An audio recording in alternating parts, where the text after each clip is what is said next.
Hola a todos. Bienvenidos to the remote delivery of SPAN 3003. I hope everybody's doing well.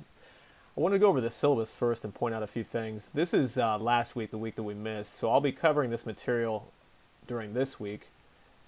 Okay, we've got the composition due on Friday. The composition number 2 that is going to go along with all the original due dates on the syllabus. And then at the end of next week, we'll have a quiz, an online quiz.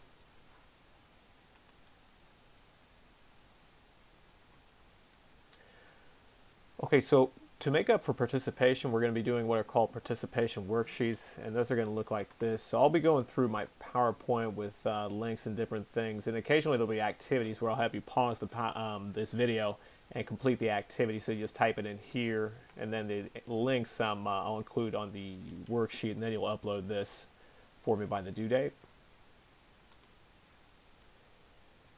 And this is where you upload composition number 2. Okay, vamos. El futuro. 5 preguntas para contestar. So again, you're going to use the participation worksheet.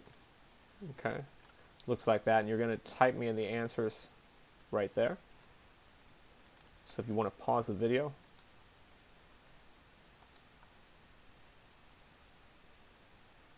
Okay, now I'm going to go through some answers. Cuando te gradúes, ¿dónde vivirás? ¿Dónde trabajarás? In this case, we're using the future to make predictions. Por ejemplo, no debes preocuparte, volverá mañana. Okay, a prediction. But if you want to present information más objetivamente, we're going to use presente o ir más a más infinitivo. Por ejemplo, ¿qué vas a hacer después de clase? ¿Qué haces esta noche? So these are things that you can predict with more certainty, that you know what you're going to do. So for that reason, you're going to use ir plus a plus infinitive or present tense. ¿Qué piensas hacer este fin de semana? Note, in these 3 examples, we're using present tense to actually talk about the future. Okay, so the future is not really used all that much in Spanish to talk about the future. A lot of times you're using present tense, using subjunctive, and ir plus a plus infinitive. Okay, ¿qué piensas hacer este fin de semana? So what are you thinking about doing this weekend? Bueno, futuro. Okay, número 5 es diferente. ¿Piensas en tus amigos o familia? ¿Dónde estarán en este momento? ¿Qué estarán haciendo? So here we're making conjecture. Okay, bueno, la conjetura. Otro uso del futuro, okay, para expresar probabilidad, conjetura, duda de una acción, estado o condición. Equivale a la construcción en inglés. I wonder, I suppose, probably. Entonces, ¿dónde estarán en este momento? I wonder where they're at. ¿Qué estarán haciendo? I wonder what they're doing. Pues, in the answer, serán las 2 is probably 2 o'clock, for example. ¿Qué hora será? I wonder what time it is. Serán las 2 is probably 2 o'clock. Entonces, ¿dónde estarán en este momento? I wonder where they're at. Bueno, en este momento estarán en casa. Okay, they're probably at home. Okay, eso casi de seguro, pero bueno. ¿Qué estarán haciendo? Bueno, estarán mirando la televisión. They're probably watching TV. Fíjense que when you use this, it's not necessary to use expressions como me pregunto o probablemente. Okay? But when you use the present tense, sí son necesarias. Por ejemplo, probablemente son las 2. It's probably 2 o'clock. As opposed to serán las 2. It's probably 2 o'clock. Okay, they mean exactly the same thing, pero se usa probablemente con presente de indicativo. Una pregunta. ¿Qué hora será? At this point, go ahead and make an answer for me. I'm not having you write this down, pero ¿qué hora será? En mi opinión, serán las 4 de la mañana. No hay nadie casi en la fotografía. El almuerzo en España. ¿Qué hora será? ¿Serán las 3, las 3:30? ¿Serán las 4? Tal vez. Porque en España, they eat very late. They eat lunch late in the day. Hablando de españoles, I wanted to point out a couple of videos here in light of what's happening in Spain. The first one is well, they're both about los balcones de España. With nobody can leave their houses.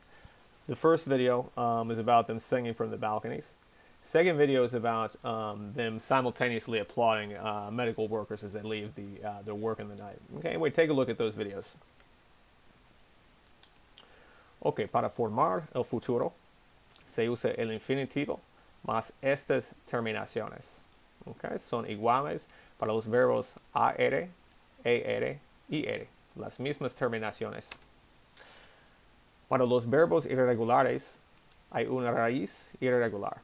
Okay, so for this, we're going to add the same endings as we just saw in the previous slide to the stem. Por ejemplo, yo diré, tú dirás, él dirá, nosotros diremos, y ustedes dirán. Okay, and that is going to be the case for all these stems. Otro uso del futuro, para mandar. Se usa el futuro para indicar órdenes o mandatos. Adquiere un tono más enfático que los mandatos, bueno, el imperativo, es decir, por ejemplo, niños, les repito que no saldrán esta tarde. Escribirás la carta enseguida. Ok, ya terminamos con el futuro. Ahora, el subjuntivo. Now, this week we're only going to be looking at how to form the subjunctive, and then next week we're going to look at when to use it, and then after that we'll have a quiz over all of it. Ok, primero formas regulares. Okay. Presente de indicativo. Okay. La forma yo se quita la o y luego a esta raíz se añaden estas terminaciones. Okay. Presente de subjuntivo, yo compré, tú compres, usted compra, siempre tienen las mismas formas. Nosotros compremos y ustedes compran. Now, often this is referred to as the opposite vowel, the E that we add here. Okay, for ER verbs, the opposite vowel is going to be the A. Okay, so same process. La forma yo, se quita la O. Then we're going to add these to the stem that's left. Now, if there's an irregularity in the yo form, we'll see that in all of the forms. Por ejemplo, la forma yo es hago, okay, para hacer. Entonces, en subjuntivo, yo haga, tú hagas, usted haga, nosotros hagamos, y ustedes hagan. Okay. Igual para, por ejemplo, seguir. Okay. Yo sigo. Presente de indicativo, es decir. Presente de subjuntivo, yo siga, tú sigas, usted siga, nosotros sigamos, y ustedes sigan, etc., etc. Okay, so that's going to be for all these. Any verb that's got an irregularity in the yo form, you'll see that through all the forms. Otros verbos con cambios ortográficos. Any verb that is in car, gar, or sar is going to have a spelling change. Okay, we've seen this before in other circumstances. Now we're applying this rule to the subjunctive. Buscar, busque, busques, busque, busquemos, busquen. And in this case, we're preserving, remember, the hard C sound, the hard G sound. These used to be, bueno, the Z and the C, remember, used to have two distinct sounds. And now they combine into one. We still keep the spelling change. Verbos con cambio de raíz. Okay, the same stem changes that we've seen in presente de indicativo. Okay, but now we're using the opposite vowel. Entonces, por ejemplo, cerrar, cierre, cierre, cierre, cerraremos, no hay cambio, cierran. Okay, so these are any verbs with irregular stem changes in AR, ER. The verbs with IR stem changes, okay, often, not all of them, and here's a list, a partial list, will have a second stem change. So we use the present indicative stem change. Okay, por ejemplo, sentir in present indicative is siento, sientes, siente, sentimos, sienten. Okay, presente de subjuntivo, sienta, sientas, sienta, sintamos, sienten. So again, with we see this, we're going to have that second stem change. In this case, it happens to be the same stem change, but it's not always the case. For example, dormir in present tense is going to be duermo. Present indicative, excuse me. Duermo, duermes, duerme, dormimos, duermen. Okay.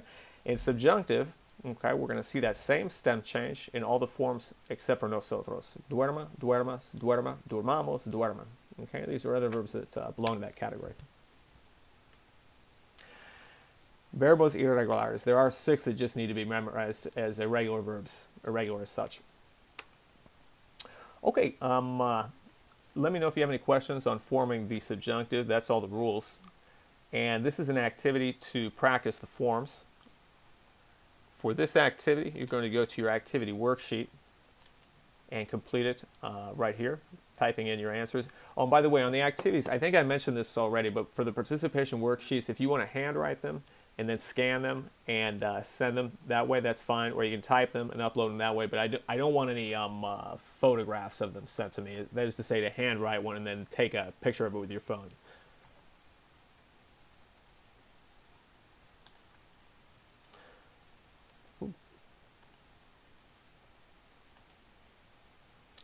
Okay, so getting back to this, I'm going to leave this slide here for a moment. You can pause it and work on it. Continuamos. Okay, again, pause and work.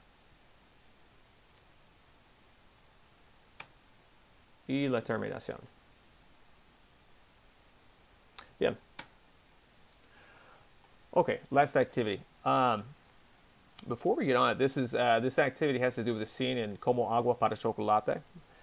Ahora voy a repasar lo que ha pasado en la película y también los personajes. Recuerden que toma lugar en la frontera entre México y Texas. Bueno, la película se trata de realismo mágico, también es romántica, en mi opinión, es cómica. Personajes principales son Tita, que ella es la hermana menor de 3 hermanas, Pedro, su novio, mamá Elena, Rosaura es la hermana mayor y Gertrudis, otra hermana. Nacha es la criada. Tita ama a Pedro. Bueno, los dos se aman. Él quiere casarse con Tita, pero mamá Elena niega que Tita se case porque Tita, por tradición familiar, necesita cuidarla hasta su muerte. Entonces, Pedro acepta casarse con Rosaura para estar cerca de Tita, la mujer que ama. Ahora, vamos a ver la boda entre Pedro y Rosaura. So this is a brief scene of the wedding. And after watching, I'd like you to, well, let's read the instructions. Usen las frases de la columna izquierda y los personajes de la columna derecha para escribir frases completas. Now, we're not studying when to use the indicative and when to use the subjunctive, one or the other yet. So what I've done, is I've indicated in yellow phrases that you would use present indicative with. The rest of these you would use present subjunctive. Okay? Bueno. 4 reacciones. So 4 reactions, 4 statements, that is to say, okay, about what you saw in the video. Bueno, es todo. Gracias por mirar. Now, if anybody has any questions, I will be available. I'm going to have more information sent out tomorrow prior to the start of online classes on the 23rd. I'll have that worked out because I'm going to keep the same office hours. Okay, adios.